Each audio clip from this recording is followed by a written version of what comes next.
Dalawang inihinalang tulak ng ilegal na droga ang naaresto ng PNP sa isinagawang bypass operation sa Purok 6, Barangay Libaong, Panglao, Bohol.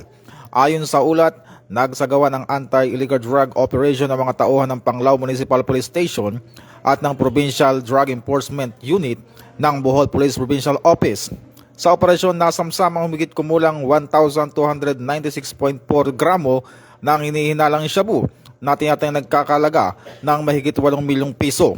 Na-recover din ang bypass money, isang 9mm pistol na may magazine at mga bala.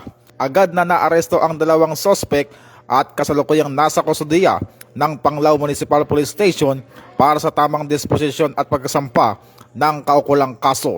Binigyan diin ni PNP Chief Police General Jose Melencio Nartates Jr. na walang puwang ang iligal na droga sa komunidad. Ito ang bagong PNP para sa bagong Pilipinas, serbisyong mabilis, tapat at nararamdaman.